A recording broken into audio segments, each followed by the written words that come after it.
All right, joining us now from Washington, D.C., the Look at Axios AM editor-in-chief for Axios, Mr. Nicholas Johnson. Nick, great to have you with us. Good morning. What is the one big thing for Axios this morning?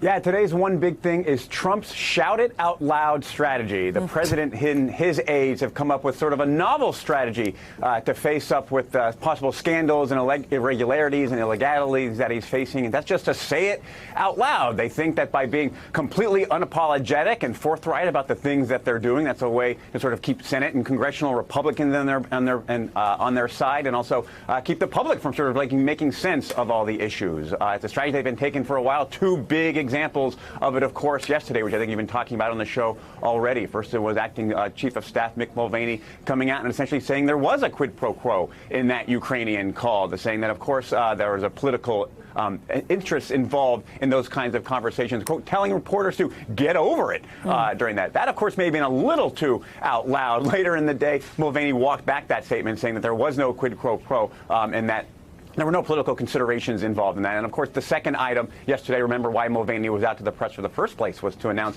that the president was moving the G7 annual summit of world leaders to his golf club in Florida. I mean, this is something that the president is already facing lawsuits over. There are constitutional questions about whether he's using his office to enrich himself in his business dealings. Well, yesterday, Mulvaney came out and said, nope, it's not a factor at all. We're just going to have it at his Trump resort anyway. And this is part of a long platform. Sort of in the last couple weeks, they've been doing this. Remember the original release of the Ukrainian call, released that transcript, the rough transcript of that, where he asked for the favor, put that out in public. And remember when the controversy surrounding whether it was appropriate for the president to be asking foreign nations to investigate his rivals like Joe Biden, the president went out on the South Lawn and told reporters on television, you know, I think China should do it too. And so this strategy of sort of saying these things out loud, they think, just by being so unapologetically upfront about these kinds of scandals and questions, that they can keep Senate and congressional Republicans on their side and confuse the public, I think. So Nick, while we have you, want to talk this Sunday's Axios on HBO, sitting down with someone who has been in the news a lot this week, Senator Mitt Romney.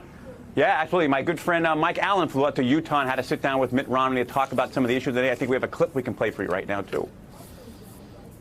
Saying, China, will you investigate my political opponent is wrong. It's a mistake. It was shocking in my opinion, for the president to do so, and a mistake for him to do so. I can't imagine coming to a different point of view. We certainly can't have presidents asking foreign countries to provide something of political value that is, after all, against the law.